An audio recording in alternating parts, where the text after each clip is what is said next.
Rahim. Today we are going to continue our presentation of Gulf cities, and these cases are also based on my personal experience, as we talked last time, in Kuwait and in Doha, and we'll see the contrast between how the two cities evolved and the commonalities and differences between them. So as we discussed last time, the first master plan was developed in Kuwait, for Kuwait City in 1952, after the discovery of oil, and they started to receive the revenues of the oil sales.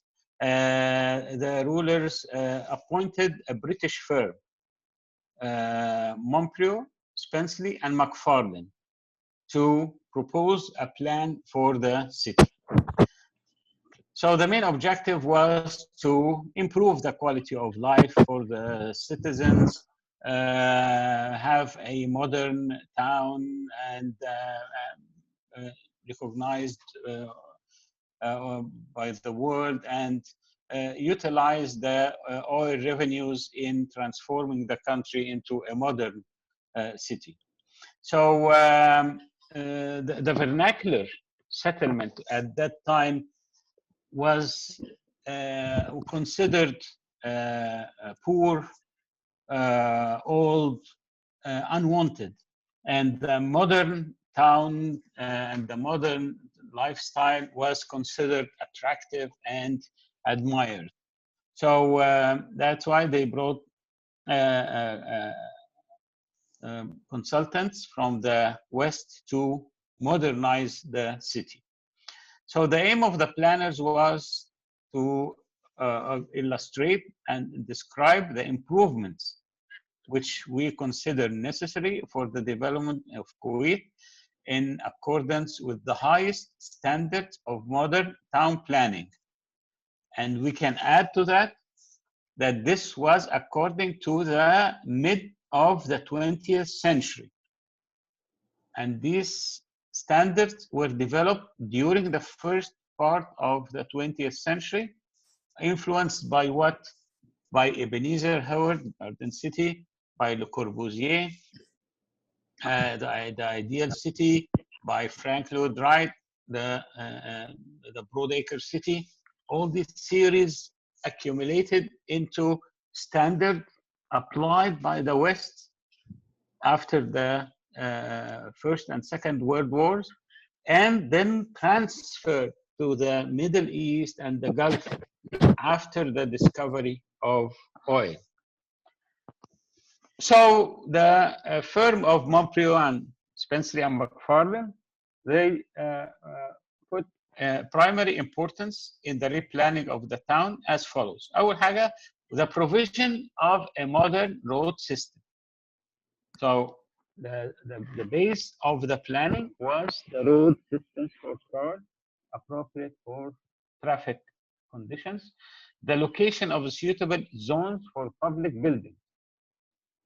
So as we said, they called for the demolition of the old town and building public and buildings and offices, commerce, industry, schools, and so forth. They then chose zones for new houses to be outside the old city or the old town, and other buildings needed in residential areas outside the old wall. They selected sites for parks, sports grounds, school play fields, and other open spaces, creation of beautiful and dignified town center, planting of trees and shrubs along the principal roads, provision of improved main roads linking Kuwait with the adjoining towns and villages, replacing the old gates that were going to Asham, was called Ashamiya or Al Jahra, or so, and all these other parts. So the plan, first thing to do was demolish the old. We don't want to have any old buildings or walls or anything from the old. So they demolished the whole old city and provide land for economic, public facilities, government buildings, palace for the ruler, great mosque, stock exchange, market, and so forth. Facilities that establishment of Western style neighborhoods around outside the wall, surrounded by modern highways and cars. So this is it's the city of Kuwait, and you see the yellow is the old town, and radiating from it roads, and there are ring roads parallel to the old wall of the Kuwait. So we have ring roads and radial roads, and we start with the 10, 20, 30, 40, 50, 60, 70, and so forth. And we have the ring road 1, ring road 2, ring road 3, ring road 4, 6, 7, 8, 9. I think they have reached more than that now. And in between those ring roads and radial roads, we have neighborhoods, residential neighborhoods. So this is the old town with that was surrounded by a wall. All this was demolished to be a downtown and public buildings and governmental buildings and offices and so forth. And the neighborhoods were sent outside. And this is the first neighborhood that was built. And طبعا it is called the neighborhood أو Al Dahya in Kuwait, that it has all the influential big families, old families of Kuwait are living in this Dahya Abdullah Salim outside immediately outside the wall. And then these are all neighborhoods, Salmiya, Jabriya, Surra, Aldiya, different Hawali, all these are neighbors. To the southwest here, this is the industrial area, and was placed here in Al Goum. The location of the port caused the pollution and destruction of that magnificent natural area that was a very, very lively area with fish and shrimps and all kinds of creatures. Now it's almost completely destroyed. This was, as we said, a sudden change from vernacular to modern environment. And it had dramatic effect on the people, social, cultural, quality of urban life, because of the change in the urban environment that happened in very short period of time. So most of the people who used to live in the traditional courtyard houses made of brick, mud, and coral stones and narrow streets, within 10 years, they moved to modern villas, air-conditioned cars, and so forth. So as Huda al-Bahr, a very renowned architect, said in '85, the changes in architecture experienced by Kuwait over the last 30 years. She with me? Yes, doctor. Yes. Yes. Did we lose that? We lost the screen, right? Yes. Yeah, okay, yeah, I realized that because in my laptop. I'm using my laptop for the screen and I'm using my mobile for the voice. So we can have both. Now we have the screen again. Yes, doctor. Yes. Okay. So, as she said, as Huda al-Bahr said in '85, the changes in architecture experienced by Kuwait over the last 30 years or so are almost beyond imagination. There was a sudden change from the from the traditional to the modern by the implementation of the plan.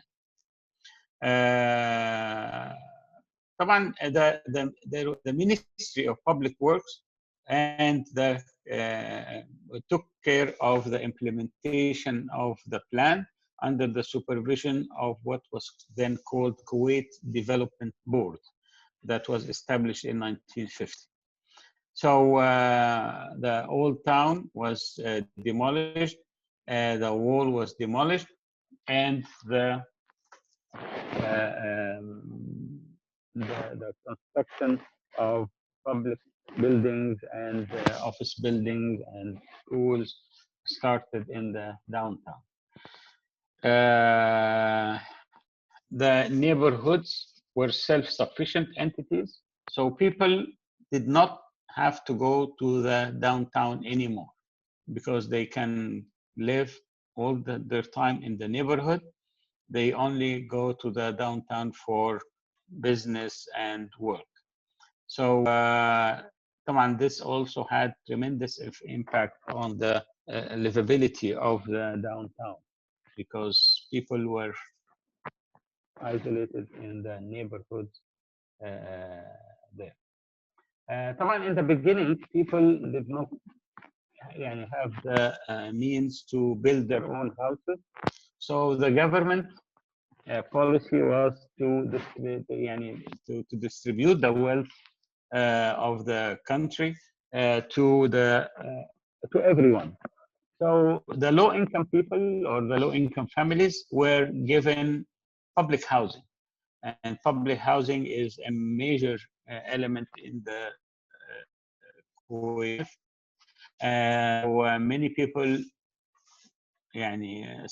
stay years now to receive their public house. So in the beginning, people were given public houses built by the government. Rich families, they did not want the public houses. They were given plots and land, what we call a land and loan. So, but they were given money to build their own houses. And as we see, the public housing was based on the model of the villa, with setbacks from the land and as a building in the middle, not like the courtyard houses that were available before. This was due to the building regulations.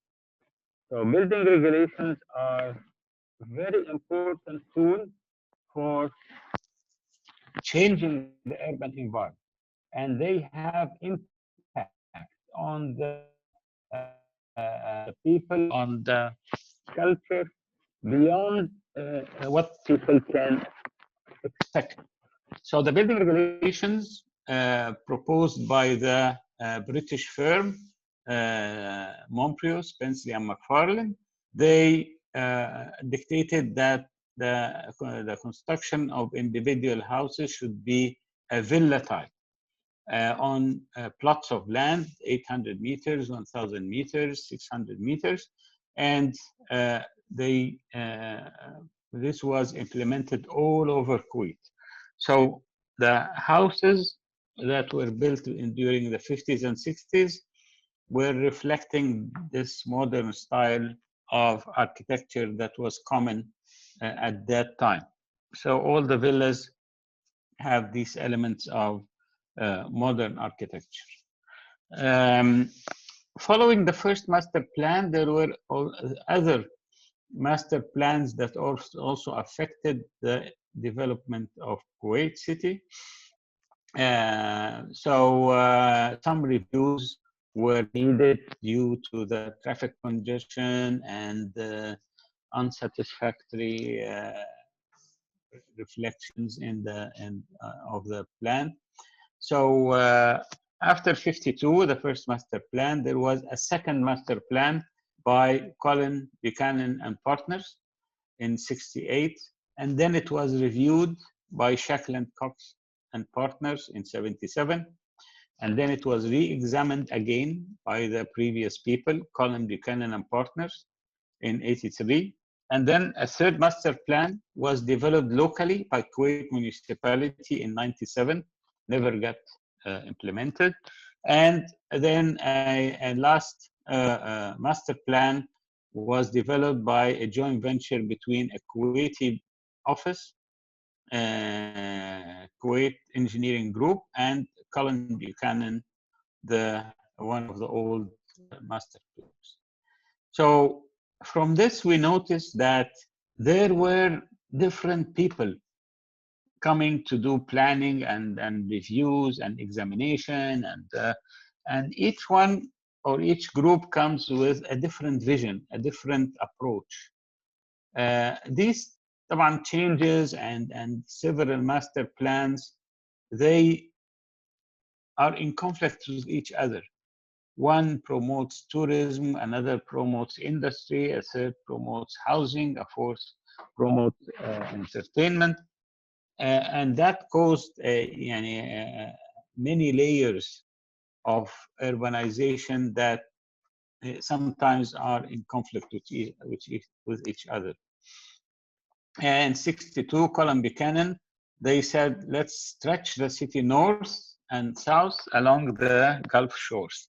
So they wanted to stretch the city away from the city center. It also called for the dissemination of the city center by creating new centers. So to avoid the traffic and the congestion in the city center, they called for new centers. In 77, Shackle and Cox, they said they proposed establishment of 2 cities outside the limits of Kuwait. They also suggested to invite well-known architect figures from around the world to design significant buildings, because everything was just the same, houses and public buildings, but there were no significant buildings. So they invited Jordan Adzan, who was famous at that time, to design the Kuwait Parliament. And you know, Jordan Adzan designed what building?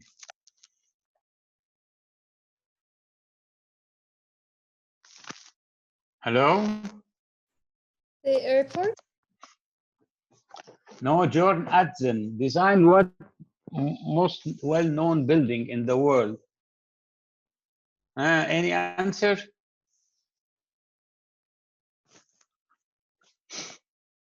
Are you there? Yeah, we're here. No, we're not. Taib, did you hear about Jordan Adzan? Who is he, doctor? I did not hear his name. Jordan Adzan. Jordan Adzan. He designed a very famous building in Australia, the Opera Sydney. That was his design. Okay. And they invited him to design the Parliament of Kuwait, and also they invited Rim Patella to design the Ministry of Foreign Affairs. Kinzo Tang, you know Kinzo Tang? Kinzo Tang is the designer of the World Trade Center in New York. The 2 towers that were destroyed in 9/11, he was the designer of these towers. So exactly as we hear now about Zaha Hadid, Jen Novell, Frank Gehry, come to the region, to the Gulf, to design buildings. The idea is to use the names of these people to have significant buildings that can be recognized by the whole world. It's the same story that happened in the 70s is happening again today. They also invited Arne Jacobsen to design the central bank, Lindstorm to design the Kuwait water towers, the famous water towers, and that are located in every neighborhood. You might not have heard the names of these people. But if you think about them as Jane Novell and Zaha Hadid and Frank Gehry and Tado Ando, the names that you hear today, these were the same type of signature architects that wherever they built is recognized by the people around the world. So history repeats itself in different ways.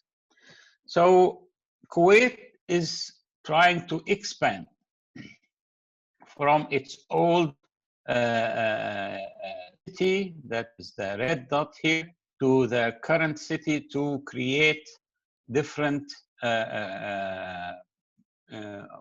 opportunities for expansion and touristic development, commercial, industrial, and so forth. This is the latest master plan that is developed in Kuwait. So this is the current urban area, the brown part, and these are opportunities for development in the city. So there are proposals to have new cities around in Sabbiya, in Matla, in Naim, Salmi, Zur. These are all. طيب, let's look at some of the problems of the or the socio-cultural impacts of the planning of Kuwait City. Now, the first thing we notice is the dependency on automobiles, and it became impossible to go around the city without a car. And we almost have one person in each car. And we were designing a campus for Kuwait University, and the rate of car usage for students was 1-to-1. So each student comes to the university alone in a car. So we had to plan for 40,000 students. So we had to provide 40,000 parking places for the students. Come on, in addition to the faculty members and staff and so forth. So the resultant urban environment encourages the use of cars as primary means of transportation. Public transportation is used by the poor, expatriate workers, causing air pollution and traffic problems. Lack of adequate parking places resulted in the occupation of cars of the sidewalks in front of the houses. So now all the cars, they park on the sidewalks, and they build sheds to protect them from the heat of the sun. So there is no way that you can walk within the neighborhood. You have to walk in the middle of the street with the other cars. So the neighborhood became very, very hostile and inhuman.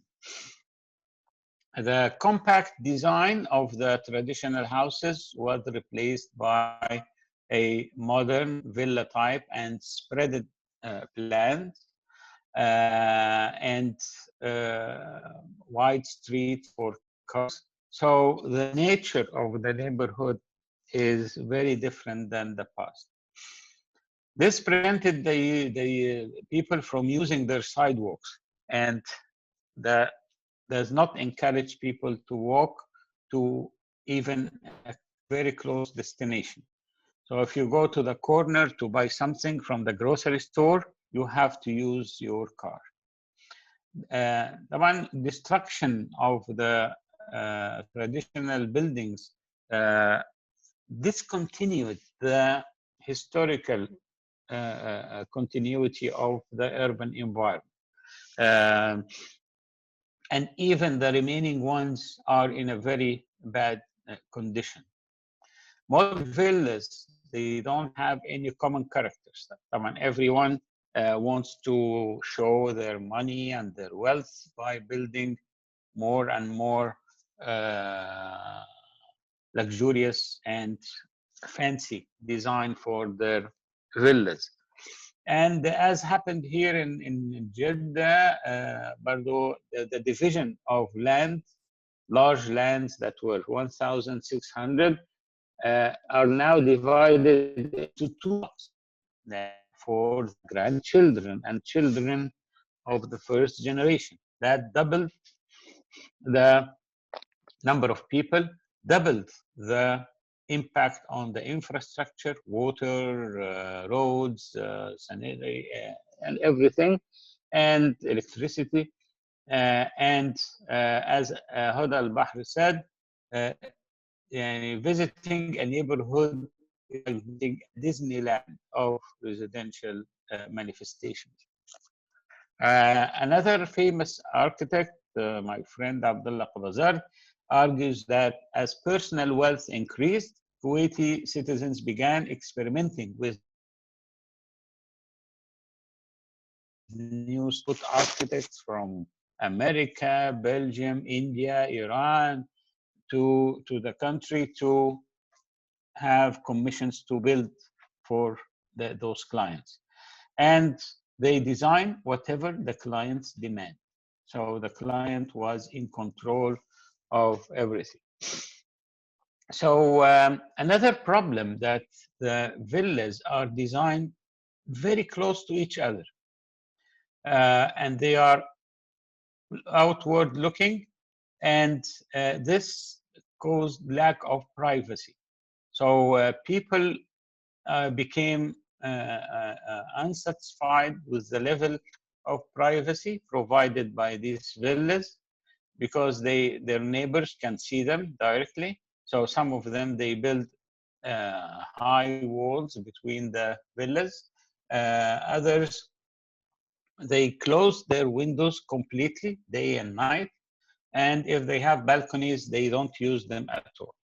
So windows are never opened, and balconies are seldom utilized due to the privacy and also dependency on air conditioning. So the houses are objects, not livable places for people. You rarely see people in balconies or windows or outside. And this is due to the importation of a Western style housing that is not appropriate to the social and cultural backgrounds of the people.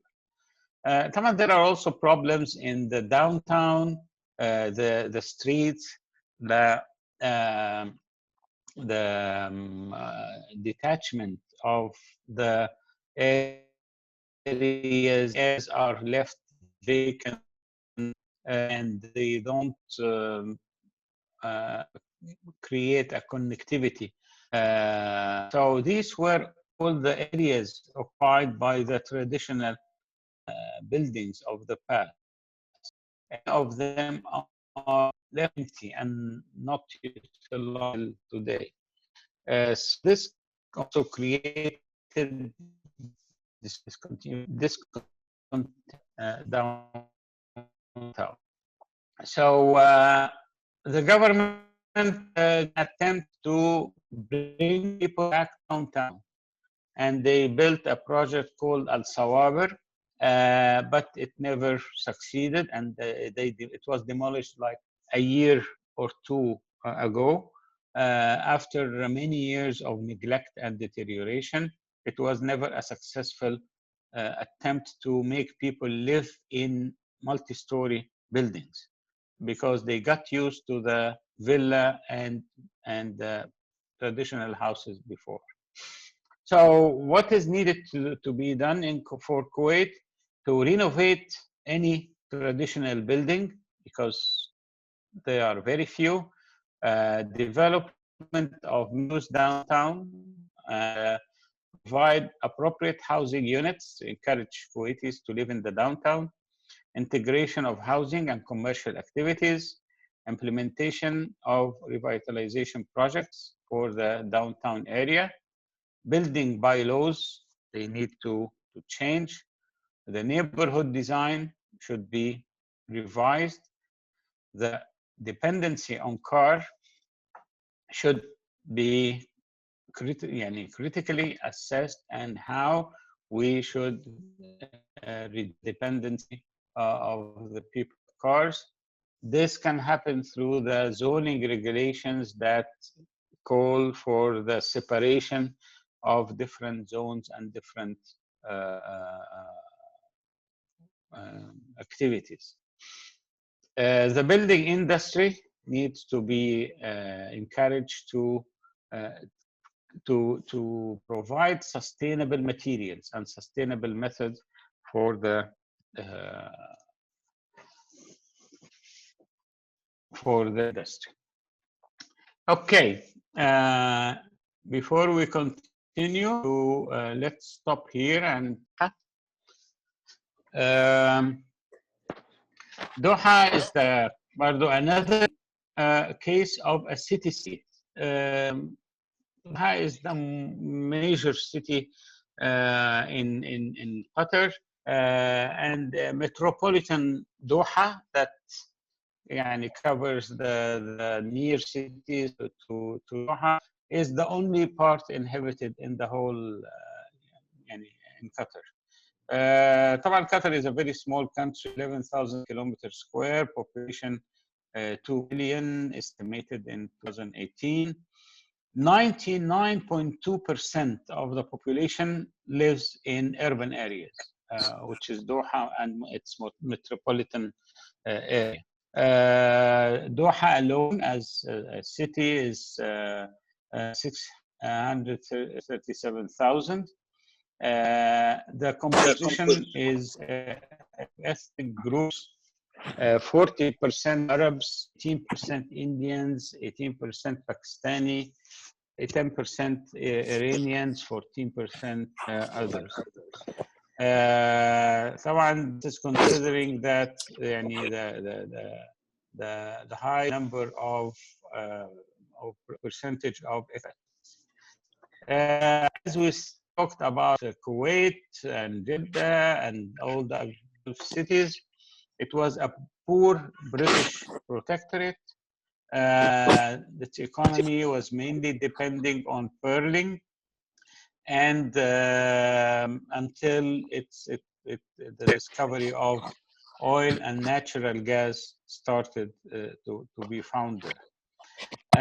The economy was crippled in the period of 80s and early 90s because of the continuous siphoning of the petroleum revenues. And in 2007, oil and natural gas revenues enabled Qatar to attain a second highest per capita income in the world. The development of the city went through stages. First was the pearl industry in the 30s, and the decline of the pearl industry for the whole due to the production of imitated pearls by Japan during that time. So natural pearl became very expensive and replaced by the imitated pearl of Japan. Discovery of oil started 30s, production started in the 40s, and the boom happened after the end of the Second World War and the planning of the settlements. So late 1990s, another economic upsurge due to the increase of oil prices, and the sea was not only a source of natural energy, but also a source of commodity space occupied by growing global real estate market. So the seafront became an attractive area for the people. The muffling of the discourse was part of the connection between the two empires, the British Empire and the American Empire. They were both in contest to control the oil in the Gulf region as a whole, and the natural gas also in Qatar. So dislodging Qatar from British and having its independence in 71. So until 71, it was a British protectorate. Doctor, what's with the pearl? Huh? What's First, with, look. why Huh? do they have industry of pearl? Why did they have a? An industry of pearl. The whole Gulf people were depending on pearling. Kuwait, Emirates, Dubai, Qatar, Bahrain. Because the Gulf was famous of natural pearls. They had these shells inside this. They dive and get the shells and get the pearls from inside the shells. This was a very famous industry in the Gulf. The Lu'lu' al-Khaliq can very famous around the world. But in the 30s, Japan imitated pearl. And it destroyed the whole pearling industry in the region.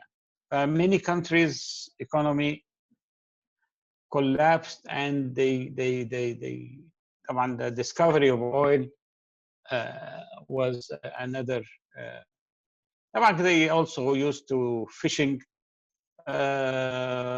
trading. The economy was very poor, because the natural resources, no fresh water, no agriculture land. So the economy was very poor at that time. برضو along with the pearling problem كان في territorial disputes with Bahrain, and then the Al Thani family came as rulers, and the British played a big role all over the Gulf since the First World War and until the discovery of oil, when the American empire started to be interested in that area and replace British interest or influence. So 1868, there was an agreement between Bahrain and Qatar to stop the regional disputes. So what the name of Doha is coming from the Doha, or circle. This is because of its main harbor here, which is a circular shape. And this is also the beginning of the city was here, with the famous what they call Souq Waqif. Souq Waqif is a traditional market that used to be affected by the sea tides. So when it's a high tide, the water goes into the market, and people had to do the selling and buying selling. It's a low tide, they have enough space to sit down. فعشان كده سموه سوق واقف. Most of the trading was done while people are standing. So the circle in the 19th century, there were tribal affiliations and pearling and dispute, and it was a very traditional settlement made of what they call firjan. Firjan أو فريج جمع فريج. الفريج means an area where one family or relatives reside in the old city. So it was a very, very small area occupied by different families and different tribes in that small area. So this is the a very old aerial photo of Doha around the market. This is what we call Souk Mar, the Souk Waqf, and the old market. And this is the Turkish castle or Turkish citadel. Al-Qal'a al-Nadi. This is the old part where the Turkish protectorate used to occupy, to control the Gulf. And it was then after that occupied by the British Tawan, and it was a very small area. The city started to grow around this area and became a larger part of the land وده اللي هو traditional market that goes through the city. طبعا courtyard houses, very simple, very vernacular. طبعا مع first planning they started to create برضو roads, but there was no formal plan as Kuwait in 52. The first plan was much later. And this is the old market area. And so to prevent the cars from going inside, they made the ring road, the first ring road here around the city, and then radial roads going towards the other parts of the city. But as you see, there is no real or formal planning. This is a view from the sea of the old city. And the houses. This is how it looked in 47. طبعا in the 30s, before between the World War I and II, there was an economic depression, and then the Japanese discovered the cultural pearl. So that forced the people to leave the peninsula, and for the first time, the population started to drop, and people are leaving the place. بعد كده got the Second World War, independence of India, and the new measures of its new government, banning all imports of luxury items, including pearls. So حتى the pearl industry was deteriorating. In 39, the discovery of oil, it attracted people and created wealth, and it started to be reflected on the city itself.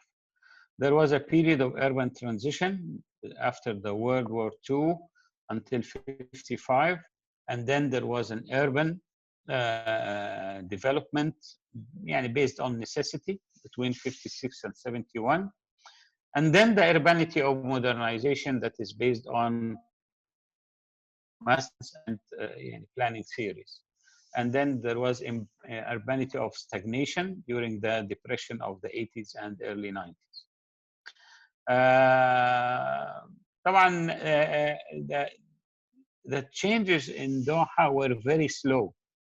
In the beginning, the rulers were very reluctant to make the change, not like the Kuwaiti rulers who were very eager to do the change as soon as they discovered the oil. Here, the rulers were conservative and reluctant to do dramatic changes. So it took them time to realize that there needs to be a grand master plan. So developments have grown in response to the oil revenues and the amount of oil exploited. It was a transition in the relationship of production, labor division, new wealth, distribution methods was not clear.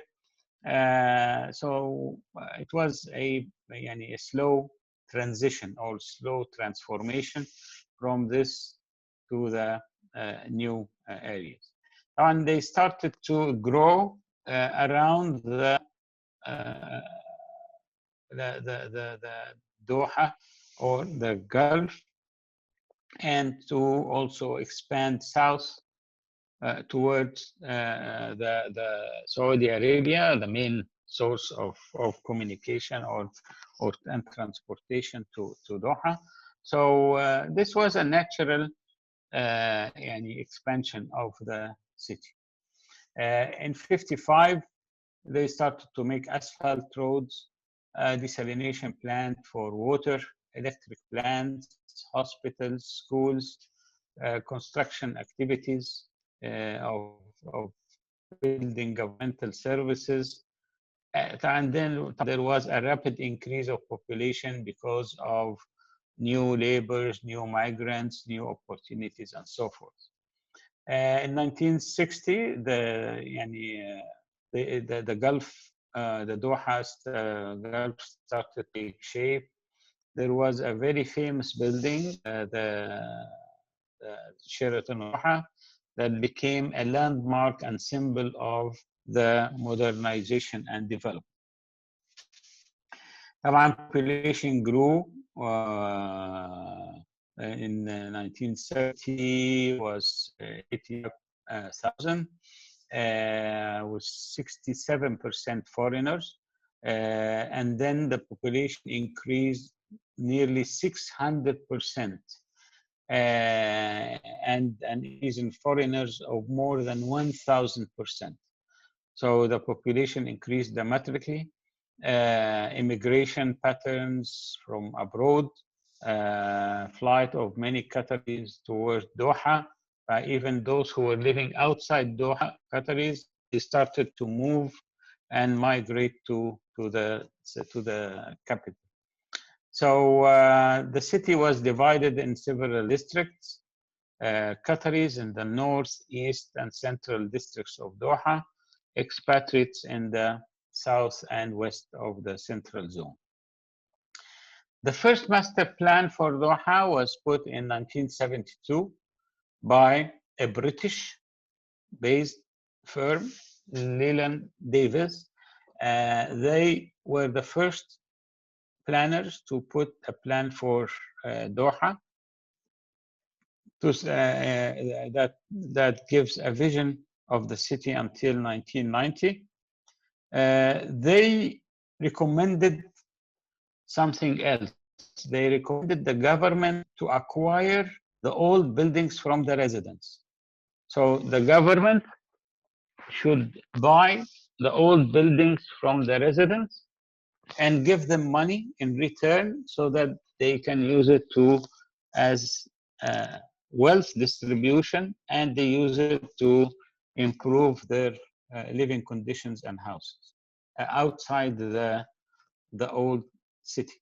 So this is a third approach, another approach. So the government acquired all the buildings from the people and gave them money. So they acquired number of neighborhoods from the residents. The whole neighborhood was cleared for redesign and redevelopment by the government. Increase the commercial, governmental, and high-rise residential buildings. Increase the population density by expanding vertically. So the idea of going vertical was part of the first master plan in Doha. That's why we see Doha is going towards vertical towers and vertical structures more than other Gulf cities. طبعا let alone Dubai, but it was embedded in the first master plan. Removing industrial warehouses and locate them in the south and create shopping centers.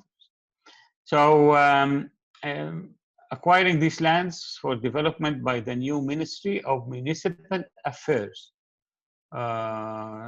This is the entity, the political entity that controls the urban development.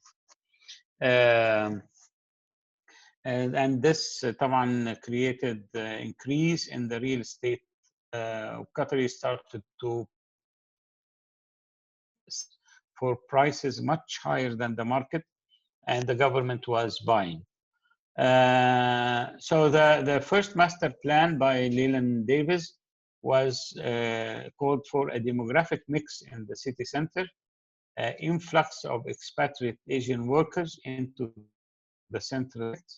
This is also a phenomenon in Doha that during the weekend, the whole downtown is Asian workers everywhere.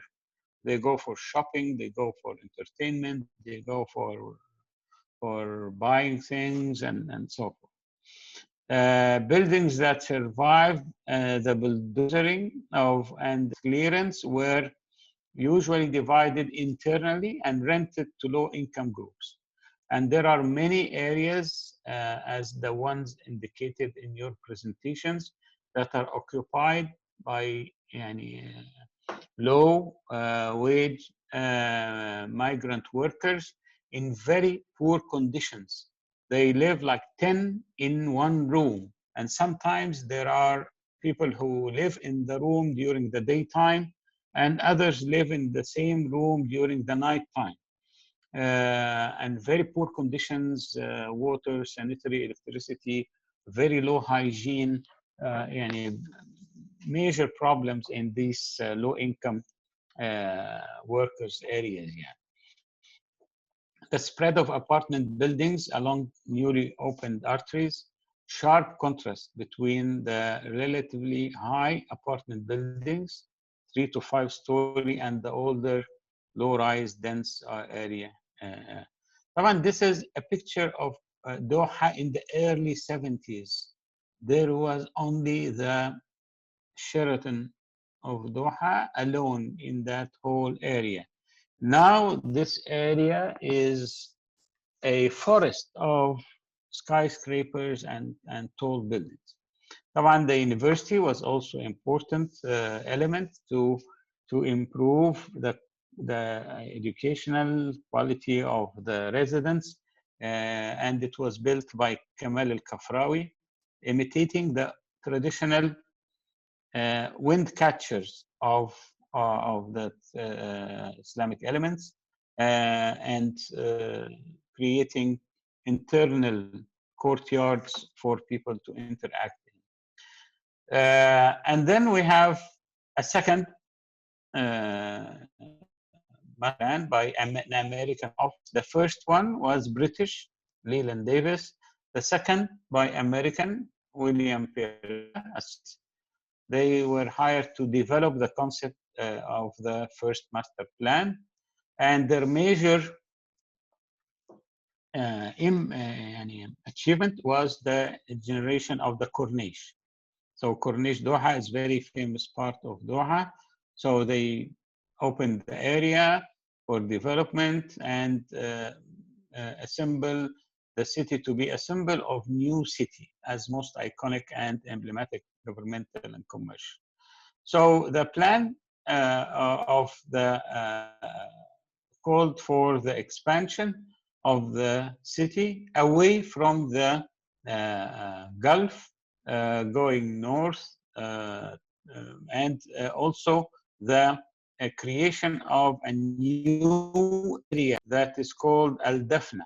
It means the reclaimed area from the sea. So as you see here, this area did not exist before. So they wanted to complete the circle and create this part called Al-Dafna. And this part is mainly developed as a diplomatic area in the beginning. So many embassies and consulates they placed here, and during the late 90s and early 2000s, they started to be a towers, and instead of diplomatic, yes, in the same area. So they started to replace diplomatic areas with high-rise buildings. So the whole Gulf Street, the Corniche Street, and Al Dafna area became high-rise buildings. So you can see the difference between before and after the implementation of the new plan. That's why it's called Al Dafna. It's a يعني دفن الأرض يعني they البحر دفن في البحر, so they reclaim the land from the sea. So the Corniche became a very important part and attractive part of Doha, and the city was laid out in a semicircular pattern. They continued the semicircular or ring roads and radial roads, and in expanding the city towards the north away from the sea. طبعا housing was برضو an important element. Every government must consider the housing because people live in houses and they have to have quiet houses. So they gave people plots of land and interest-free loan of buildings. طبعا after some time this loan is released and it became free. And expatriate workers were given houses by their work as contracts. So Doha was also influenced by global changes. The Iraqi invasion of Kuwait gave it another boost to be more attractive for people. The second Gulf War and the American base there, based in Doha, became more important. Change of the Emir in '95, the 9/11 terrorist attack, and the occupation of Iraq. Most of the airplanes were going out of Al Aidid air base there. Oil and gas prices upsurged, and the emergence of Dubai, very close to Doha, less than 1 hour.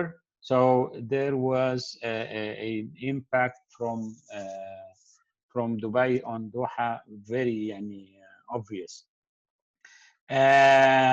Since the late 90s, there is a rapid urbanization, skyscrapers, malls, gated communities, museums, libraries, stadia and sport facilities, creation of artificial islands and lakes to expand the city towards the sea. طبعا capitalism played a big role. Branding is a very important element in Doha, and the impact of Dubai as a competitor of Doha, identity and lifestyle, and of course the economy. طبعا one example that you all know is the Islamic Museum by Ayam Pei, the famous architect, and the Souk Waqif, renovation and becoming a tourist attraction of imitating traditional buildings. These are not the same traditional buildings of the past. These are only remade or recreated. Very famous, very attractive area at night. The Pearl of Qatar, also a reclaimed land in the water with very high-end apartments and facilities. Misherib area in the downtown, reclaimed by the government and is replanned as central London, and Heritage Village. So all these are part of وهاو the city brands itself. Sports events, طبعا the Asian Games in 2006, the 2022 World Cup, higher education, Qatar Foundation. So all these are attempts. طبعا the big names, Arata Suzaka, Jen Novell, Rem Koolhaas, all these people are يعني coming to the city to build buildings. So branding is an important element in the evolution of Doha and how it promotes or brand itself in contrast with Dubai. Excuse me, Because doctor. yes, I'm finishing. Wallahi, khalas. That's the Yeah, last because we have a slide. quiz. Yes, okay. This is so يعني this is يعني an important element of Doha is the branding and the diversification of economy, tourism, and real estate, and so forth. So is the issue of globalization or not globalization is very present in Doha, and the branding issue is important there too. Okay, we end our lecture.